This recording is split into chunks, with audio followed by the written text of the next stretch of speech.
Imagine a book so powerful that religious leaders feared what would happen if people read it. The power of this book was so great that religious leaders feared the potential consequences if people read it.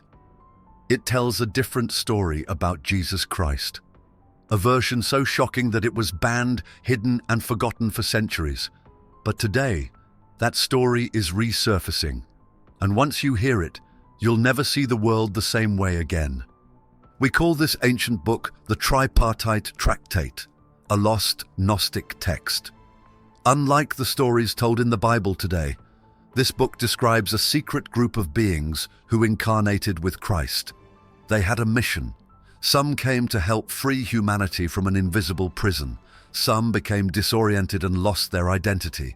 And some wanted power, ensuring that the world remained controlled and people stayed trapped. This isn't just another religious story, it's a warning. People have believed for thousands of years that Jesus came to save them from sin. All they needed to do was adhere to the rules, have faith, and receive rewards in the afterlife. But what if that was never the real message? What if Jesus wasn't just a savior, but a rebel who came to wake people up? The Tripartite Tractate reveals that the world is not what it seems. According to this lost text, there are two powerful forces that shape reality. One force represents light, knowledge, and truth. The other represents darkness, ignorance, and control. Since the beginning of time, these two forces have been at war, trapping humanity in their midst. The book describes the aeons, beings of pure light that come from the true source of creation. They exist beyond this world and hold the knowledge of our true nature. Then there are the archons, beings of deception and control.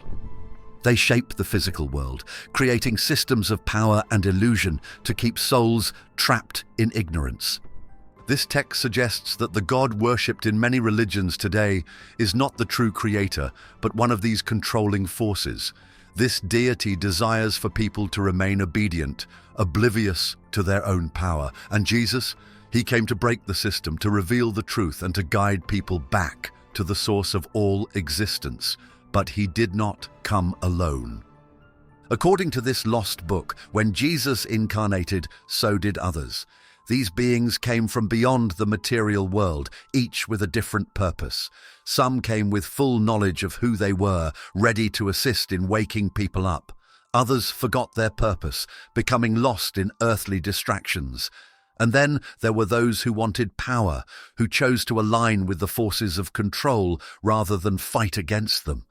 These beings were among the people. Some were leaders, some were teachers, and some were simply lost souls searching for something they could not remember. Knowledge, not weapons, fought the battle. It was about who would remember the truth and who would stay asleep. Over time, the real teachings of Jesus and these beings were erased, manipulated, and replaced with a version of the story that fit a system of power. The message was no longer about awakening. It became about obedience. The concept of salvation through knowledge gave way to salvation through submission. And so, the truth was lost. The suppression of knowledge is not a new phenomenon. Powerful institutions have historically chosen which information to preserve and which to erase. The Tripartite Tractate is one of many ancient texts that fell victim to this process, deliberately hidden because its contents challenged the authority of the early church. By the 2nd century AD, Christianity was rapidly evolving from a diverse set of beliefs into a structured religious institution. Remember to join our community by subscribing to this channel. The early church leaders aimed to establish a unified doctrine, labeling anything that contradicted their version of Christianity as heresy. This was a time of intense theological debate, where different groups, such as the Valentinians, Sethians, and Orthodox Christians, fought over the interpretation of Christ's message. The Valentinians, who wrote the Tripartite Tractate, belonged to a branch of Gnosticism that viewed reality in a radically different way. Unlike mainstream Christianity, which portrayed Jesus as the Son of God sent to redeem people from sin, the Gnostics believed that Jesus came to free humanity from ignorance. This idea was dangerous to the emerging church because it placed the responsibility of salvation on personal knowledge, gnosis, rather than obedience to religious institutions. By 325 AD, the Roman Emperor Constantine convened the Council of Nicaea, a pivotal moment in Christian history. This council defined the foundational beliefs of Christianity and established the Nicene Creed, which solidified the doctrine of Christ as the divine Son of God. They deemed any alternative views as heretical and actively suppressed them. Over the following centuries, texts like the Tripartite Tractate and other Gnostic writings were systematically destroyed or hidden away. The suppression of the Tractate and other Gnostic texts was not just about theology, it was about power. The early church needed a centralized authority to control religious teachings. If people believed that salvation came from knowledge rather than the church, the institution would lose its influence over the masses. The process of erasing these texts reached its peak between the 4th and 5th centuries, when the Roman Empire officially embraced Christianity as the state religion. Enacted in 438 AD, the Codex Theodosianus imposed strict laws against heretical teachings, enabling the Church to seize and destroy Gnostic writings. Most of these texts had vanished by the Middle Ages, but a remarkable discovery transformed everything. Egypt discovered a collection of ancient manuscripts known as the Nag Hammadi Library in 1945. Among these texts was the Tripartite Tractate, along with other Gnostic scriptures that had been hidden for nearly 1600 years. This discovery provided scholars with direct insight into the suppressed beliefs of early Christianity and confirmed that alternative narratives had been deliberately erased from history. He challenges the traditional Christian story in several key ways. First, it describes the true nature of God as an unknowable force, distinct from the deity worshipped in mainstream religion. This text asserts that a lesser, flawed entity known as an archon, not the highest God, created the material world. This concept directly contradicts the idea of a benevolent creator ruling over humanity. Second, the text suggests that Jesus was not simply a figure of divine sacrifice, but a messenger who came to awaken people to their divine nature. His role was not to die for humanity's sins, but to show them how to escape the illusion of the material world. This idea was so radical that it had to be completely erased from religious doctrine. The text introduces the concept of secret beings who incarnated with Jesus, assisting him in his mission. These beings were not angels in the traditional sense, but highly advanced souls who voluntarily entered the physical world to guide humanity. Some of them succeeded in their mission, while others became lost, trapped by the distractions and desires of earthly existence. The suppression of this knowledge was not just about theology, it was about control. A population that understands its true nature is difficult to manipulate. If people realize that they do not need religious institutions to connect with the divine, they become independent thinkers. This is why, for centuries, Gnostic teachings were labeled dangerous and erased from mainstream history. Before time as we know it began, there was only the Supreme God, a being of perfect, infinite existence beyond human understanding. Unlike the gods of mythology, this supreme God did not create the world through direct action, but instead emanated divine beings known as aeons. These aeons were spiritual forces, each representing an aspect of divine perfection. Among them was Christ, also called the Logos, an expression of divine knowledge and truth. His purpose was to shape spiritual creation and guide all souls toward the ultimate source of existence. But something changed. One of the aeons, in an act of misguided creation, brought forth an inferior being, a lesser intelligence that lacked the wisdom of the higher realms. This being, known as the demiurge, believed itself to be the ultimate creator and set out to form a world of its own. Unlike the divine reality of the supreme God, this world was flawed, incomplete, and bound by limitations. It was a realm of suffering, ignorance, and imperfection. The demiurge, convinced of its own divinity, ruled over this world as its god, unaware that it was merely a fragment of a far greater existence. To maintain control over the material world, the demiurge created powerful entities known as archons. These beings acted as enforcers of the material order, ensuring that souls remained trapped within a cycle of ignorance. The human experience became a prison, one where suffering, fear, and deception kept people from realizing their divine origins. Despite this, within every human being existed a divine spark, a fragment of the true supreme God. This small but powerful presence was the key to liberation, yet few recognized its significance. The world intentionally aimed to distract people, disconnect them from their true nature, and bind them to the illusion of physical existence. In response to this corruption, Christ descended into the material world. He didn't demand worship or blind faith, but to awaken those who had forgotten who they were. His teachings were meant to reveal the hidden truth, to expose the deception of the demiurge, and to guide souls back toward the divine source. The path to salvation was not through obedience to laws or religious rituals, but through knowledge, gnosis, the deep understanding of one's divine origin and the true nature of reality. Not all souls were equally prepared to receive this revelation. Different levels of awareness shaped humanity and divided it into three types. Some possessed a strong connection to their spiritual nature, inherently recognizing the falsehood of the material world. These individuals, known as the pneumatics, were capable of true gnosis and destined to return to the divine realm. Others, referred to as the psychics, followed religious teachings but lacked deeper knowledge.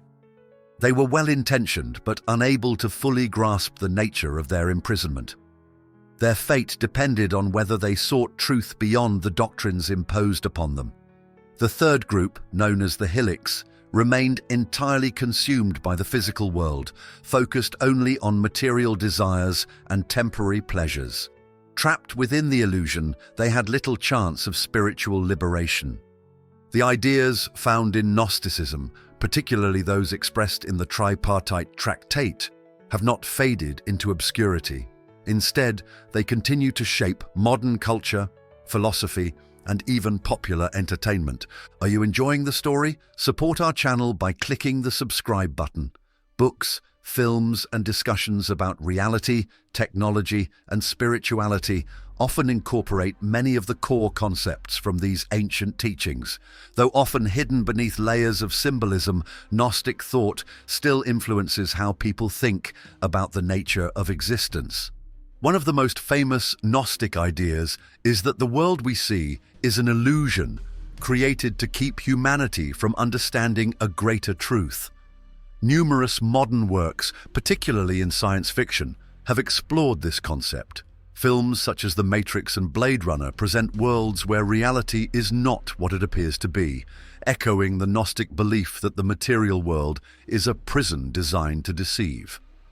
In The Matrix, the main character, Neo, discovers that everything he once believed to be real is actually a simulation. His journey mirrors the Gnostic path to enlightenment, where one must break free from illusion and discover a hidden higher truth. The role of Morpheus in guiding Neo toward this understanding is similar to how Gnostic teachings describe Christ, not as a savior in the traditional sense, but as a messenger who helps awaken others to their true nature. Likewise, Blade Runner questions what it means to be human.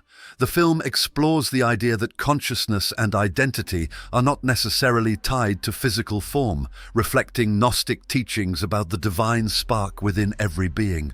The replicants in the story, despite being artificial, struggle with their existence, much like how Gnostic thought suggests that humans are trapped in a world not of their making, searching for meaning beyond the physical. Beyond fiction, Gnostic themes continue to influence modern discussions on religion and philosophy. The idea that knowledge, rather than blind faith, leads to salvation challenges many traditional religious views.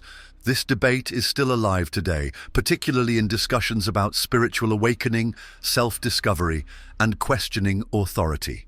Some scholars argue that Gnosticism provides a framework for those who feel dissatisfied with mainstream religious institutions, offering an alternative path that focuses on personal experience and inner wisdom rather than strict dogma. Philosophers and thinkers have also drawn connections between ancient teachings and contemporary ideas about consciousness, free will, and reality itself. In the field of psychology, there is a growing interest in how people perceive the world and whether our understanding of reality is shaped by unseen forces, much like the archons in Gnostic belief. Some have even suggested that the rise of digital technology and virtual reality reflects the Gnostic idea of a false world, where people are immersed in artificial experiences that keep them from recognizing deeper truths. There are still echoes of Gnostic thought in religious debates. Many modern spiritual movements emphasize the idea of seeking hidden knowledge, looking beyond traditional teachings, and uncovering a deeper connection to existence. The concept that divinity is within rather than external aligns with Gnostic beliefs that the true God is beyond human institutions and that people must find their own way back to the divine.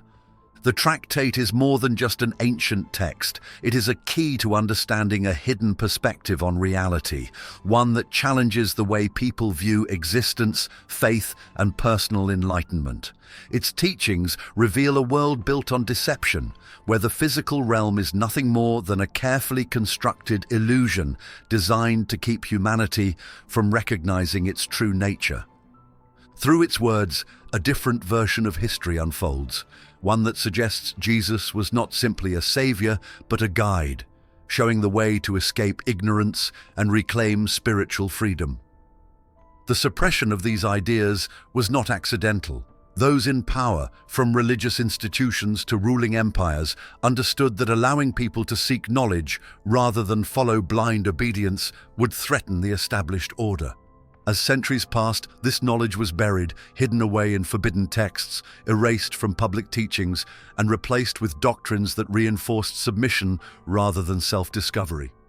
The message of Gnosis, which emphasized personal understanding and direct experience of the divine, was replaced by rigid systems designed to control the masses. Despite these efforts to erase its influence, the essence of Gnosticism survived. Fragments of its wisdom continued to surface, inspiring thinkers, writers, and spiritual seekers who questioned reality and sought deeper meaning. The discovery of the Nag Hammadi Library in 1945 reignited interest in these forgotten beliefs, proving that alternative views of Jesus, creation, and the universe had existed all along. These texts were not written by heretics trying to undermine religion, but by individuals who sought to understand the profound mysteries of existence in ways that traditional teachings had ignored. These ancient ideas continue to have an impact today. The notion that the physical world is a prison, a place where souls are trapped and manipulated by unseen forces, resonates with modern concerns about control, manipulation, and the search for truth. The increasing popularity of philosophical and psychological exploration into consciousness, simulation theory, and hidden realities mirrors the Gnostic belief that what we perceive is only a small fraction of what truly exists. The tractate offers not just a historical account of early theological debates, but a framework for questioning everything we have been taught. It implies that individuals must discover salvation within themselves, not as a gift from an external force. It calls upon individuals to break free from illusion, to challenge the narratives that have been forced upon them, and to seek their own answers rather than accept the ones provided by institutions of power. It implies that one must actively pursue truth rather than having it handed to them. It requires effort, courage, and a willingness to look beyond the surface of reality. For those who feel that something is missing in the stories they have been told, that the world does not entirely make sense, that there is something greater beyond the material realm, this text provides a possible answer. The importance of these teachings does not fade with time. Whether in ancient discussions or modern philosophical debates, the question of reality, knowledge, and freedom remains as relevant as ever. The struggle between truth and deception continues, shaping the world just as it did centuries ago. As long as there are those willing to seek deeper understanding, to challenge the illusions placed before them, and to reconnect with the wisdom that was nearly lost, the message of the tripartite tractate will never truly disappear. If you're enjoying this story, consider supporting with super thanks. Your contribution is keeping this knowledge alive, expanding awareness, and helping more people break free from illusion. This text presents an opportunity for those who wish to embark on a journey of self-discovery. Unlike traditional religious systems that emphasize obedience and unquestioning faith, it teaches that knowledge is the key to true freedom. The idea that people must look beyond what they are told and search for answers within themselves is a direct challenge to the systems of control that have shaped human history. Those who begin to see through the illusion can no longer be easily manipulated, for they recognize the patterns of deception that keep societies in a cycle of ignorance and dependence. This realization carries profound implications for personal and collective transformation, as people realize they are not powerless or bound by their limitations. Control structures weaken. Those who embrace gnosis find themselves no longer ruled by fear, no longer dependent on external validation, and no longer willing to accept a reality dictated by others. As more people begin to seek truth outside of conventional narratives, the principles outlined in the tripartite tractate become increasingly relevant. The modern world, filled with distractions, misinformation, and engineered divisions, operates in much the same way as the archons of ancient texts. These forces thrive on keeping people disconnected from their own power, ensuring that they remain focused on material concerns rather than deeper existential truths. We fight the battle not with weapons, but with perception, the ability to see beyond the veil and recognize the mechanisms that maintain ignorance. Recognizing the patterns of control is only the first step. True liberation comes from acting upon this knowledge, from aligning oneself with higher wisdom, and from breaking free of the mental and emotional chains that keep so many trapped. He does not offer easy answers or a simple path to salvation. Instead, it provides a map for those willing to navigate the unknown, to challenge long-held beliefs, and to step beyond the comfort of certainty. Thanks for watching. Join our community by subscribing to this channel. Until the next video.